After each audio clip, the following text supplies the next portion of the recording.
Hello dear students, welcome to English class by Poonam Sharma. Today we will discuss chapter 4 from your NCERT book Honeydew, and the name of the chapter is Bipin Chaudhary's Lapse of Memory.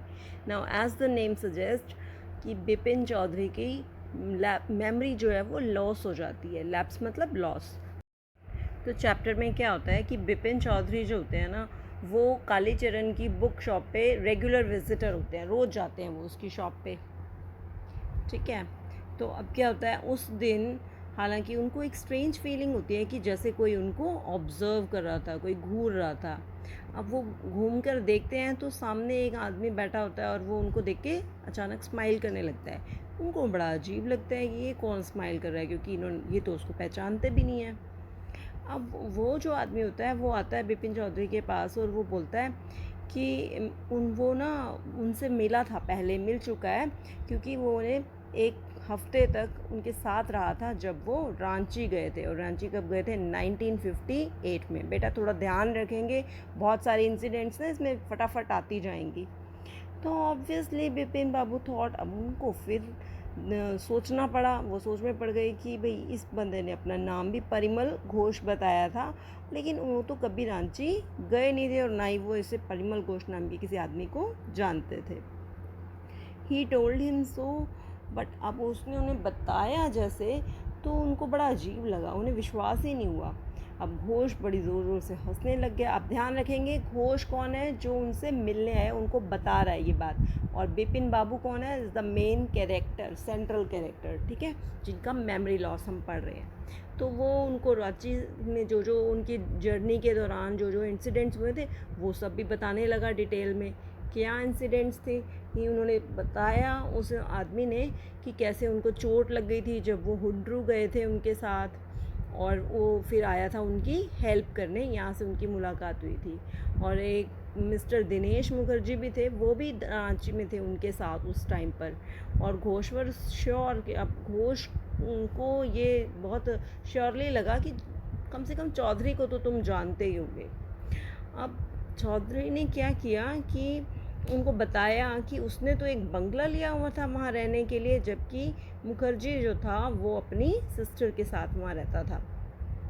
और उनको और भी बातें बताई उनके बारे में कि हाँ, वो हमेशा ना अपने साथ एक बैग लिया करते थे जिसमें वो बुक्स डाल के लेके जाते थे.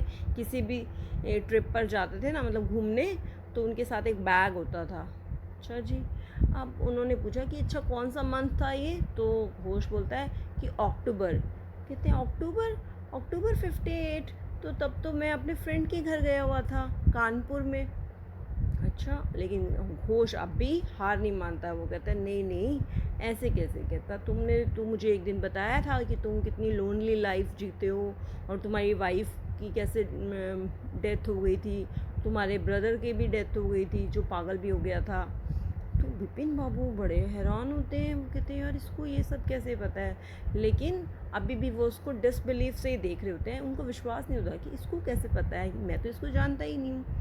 तो विपिन बाबू क्या करते हैं, अपने ड्राइवर सीताराम को बुलाते हैं और उसको बोलते हैं कि चलो आज, वो जब ऑफिस से घर जा रहे होते हैं तो बोलते हैं कि गंगा की साइड से ले जाओ, मतलब रिवर की साइड से ले जाओ, सो दैट कि मुझे अच्छा फील हो.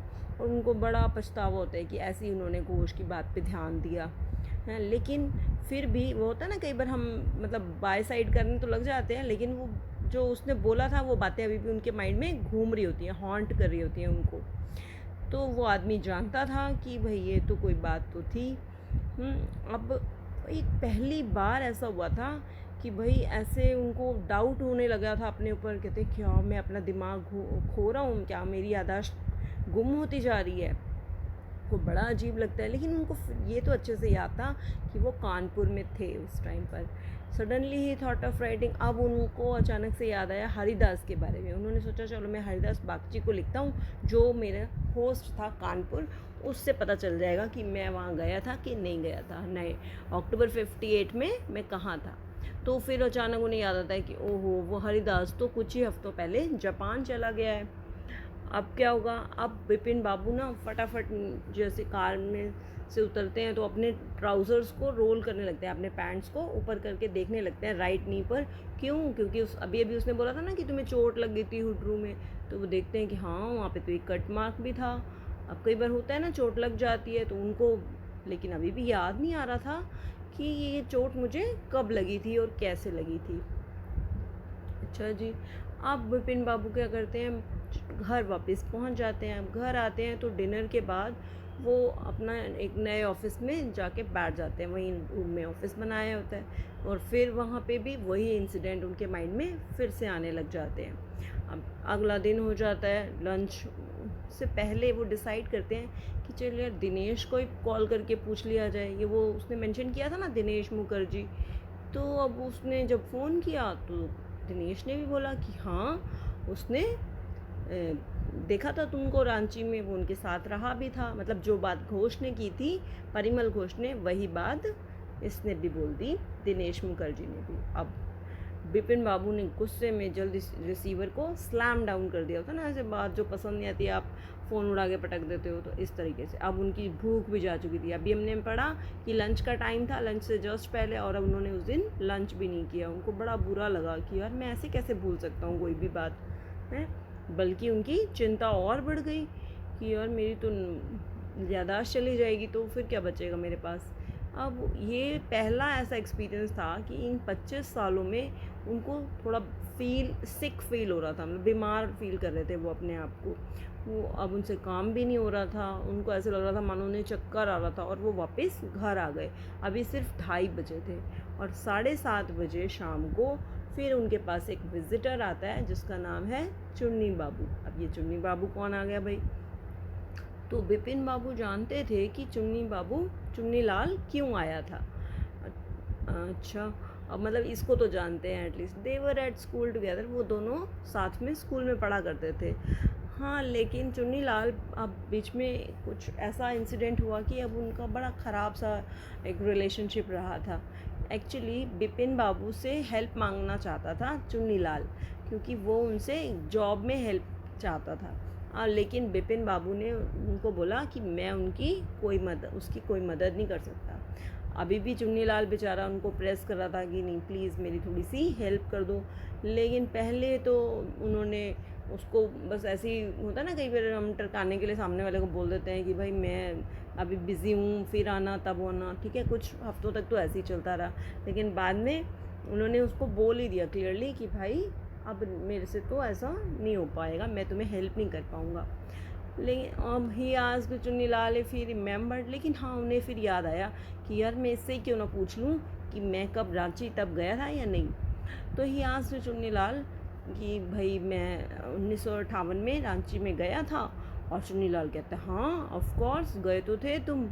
ही looked at Bipin Babu's face, वो बड़े हैरानी से उनका फेस देख रहा होता है। कहता है इतनी शार्प मेमोरी वाला इंसान ऐसे कैसे भूल सकता है। कहता है मैं तो खुद गया था तुमको रेलवे स्टेशन छोड़ने, सी ऑफ करके भी आया था तुम्हें। और कहता है हाय हाय तुम्हारी तो हेल्थ तो नहीं ख़राब हो रही, तुम्हें ये क्या हो रहा है। अब बिपिन बाबू को भी लगा कि यार ये तो बहुत ख़राब काम होता जा रहा है। उसने बोला कि भाई अब ऐसे करता हूँ, मैं ना किसी स्पेशलिस्ट को दिखा के आता हूँ। बोलता है हाँ हाँ जल्दी जाओ। अब बिपिन बाबू आ जाते हैं डॉक्टर परेश चंद्रा के पास और उनको अपनी प्रॉब्लम बताते हैं। डॉक्टर भी कंफ्यूज, बड़ा पजल। वो कहते हैं कि भाई ये तो बड़ा अनयूजुअल केस था कि तुम्हें सिर्फ वही पॉइंट छोड़ के बाकी सब कुछ याद है। अब कौन सा पॉइंट? कि रांची वाला ट्रिप नहीं पता उनको कि मैं कब गया था या कैसे गया था, बाकी तो उनको सब याद है। अब उन्होंने फिर सोचना शुरू किया, हालांकि वो कहीं ना कहीं कन्विंस्ड हो तो चुका था कि मैं कहीं शायद गया तो था वहाँ पर, उनको ऐसा लगने लग गया। ठीक है, अब डॉक्टर ने भी उनको सजेस्ट किया तो ऐसे करो एक बार रांची हो सकता है वहाँ का व्यू देख के तुमको समझ में आ जाए कि हाँ भाई तुम गए थे यहाँ, ऐसा ऐसा हुआ था। तो बोला ठीक है कि वहाँ की जो साइट होगी ना उससे तुम्हें याद आ जाएगा। अब डॉक्टर की एडवाइस मानते हुए बिपिन बाबू पहुँच गए रांची। अब रेलवे स्टेशन पर जब पहुँचे तो देखा कि यार ये तो बड़ा अजीब सा शहर है, मैं तो ऐसे कभी नहीं आया पहले यहाँ पर। फिर वो शहर में गए और वहाँ भी उनको यही फीलिंग अलग अलग सा लग रहा था। उन्होंने बोला चलो हुड्रू जाके आता हूँ, हुड्रू कोई वहाँ पे साइट सीइंग प्लेस होगा, तो वहाँ पे भी गए। लेकिन वहाँ पे भी कुछ फ़ायदा नहीं हुआ जाकर, मतलब उनको लगा कि ना यहाँ तो मैं कभी नहीं आया। अब 5 बजे उन्होंने क्या हुआ कि उसी दिन दोपहर को 5 बजे 2 गुजराती लोग आए और उसने उनसे मिलने, और तब उन्होंने देखा कि भाई वो तो कहाँ पे पड़े हुए थे, भुड्डू के पास ही एक बोल्डर, एक बेड पर पड़े हुए थे, ये देखो, ठीक है। तो इस बेड पर उन्होंने खुद को पाया और वो बिल्कुल अनकॉन्शियस, मतलब जब तक उनको होश आया तो उन्होंने देखा कि आए हाय मैं तो इस बेड तक पहुंच गया हूँ, मुझे तो मालूम ही नहीं कौन मुझे यहाँ उठा के ले आया। कहता अब तो मैं फिनिश, बस अब तो मेरा जीवन ख़त्म होने वाला है, कोई होप नहीं बची मेरे पास। अगली मॉर्निंग उन्होंने डिसाइड किया भाई मैं तो वापस जा रहा हूँ, और वो कैलकटा वापस पहुँच गए। Now he was a shattered man. अब उनको बड़ा ऐसे होता ना, टूटा हुआ अंदर से इंसान, बिखरा हुआ सा, उसको लगा कि भाई अब तो लगता है बाकी का सारा जीवन पागल खाने में ही बीतेगा। उन्होंने फिर डॉक्टर चंद्रा को फ़ोन किया, उसको बोला कि भाई मैं तुम्हारे पास आ रहा हूँ, या ऐसे करो तुम मेरे पास आ जाओ, ठीक है। और तब तक उन्होंने क्या किया, वो अपने बेड पर गए और वो आइस बैग होता है ना जिसमें आइस रहती है, तो वो लेके और अपने सर पे ऐसे मसाज करने लगे, पट्टी रख दी। अच्छा भाई, अब अचानक उसी टाइम उनको एक एनवलप मिलता है। एनवलप समझते हो ना, किसी में कोई चिट्ठी जैसे उसका कवर, और वो कवर खोलते हैं तो उसके अंदर एक लेटर होता है। अब लेटर होता है तो किसका होता है, वो लेटर चुन्नी लाल का होता है। अब चुन्नी लाल ने अपने लेटर में लिखा होता है, पहले तो वो एक्सप्रेस करता है अपनी बिटरनेस की, उसको कोई हेल्प नहीं मिली थी ना, उसको बड़ा बुरा लगा था उस दिन जब उसने बिपिन बाबू से हेल्प मांगी थी, लेकिन उसने हेल्प नहीं की थी। और फिर वो फ्रेंकली बिपिन बाबू को बोलता है कि उसकी मेमोरी बिल्कुल ठीक थी, वॉज ऑल राइट, मतलब कि ये सारा उसका प्लान था, ठीक है। तो अब होता ना ये इट वॉज इस प्लान कि ये उसने बदला लेने के लिए ये सारा प्लान किया था। और इसमें उसका साथ किसने दिया था, परिमल घोष, और वो कौन था दूसरा, दिनेश मुखर्जी, इन्होंने भी उसका साथ दिया था। और उसने उसको बताया कि कैसे उन सब ने मिलकर उस बिपिन चौधरी का एक प्रैक्टिकल जोक बनाया था, मजाक उड़ाया था। Now it was clear to Bipin Babu that he had not really lost his memory. अब उनको याद, यहाँ से सब समझ में आ गया कि उनकी कोई मेमोरी लॉस नहीं हुआ था।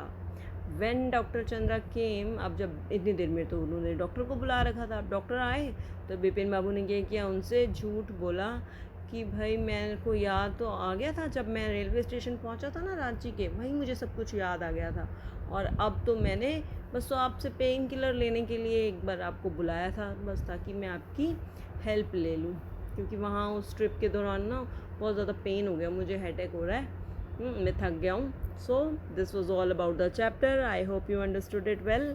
तो ऐसे किसी को हेल्प करने से मना नहीं करना चाहिए, वरना परेशान होना पड़ेगा।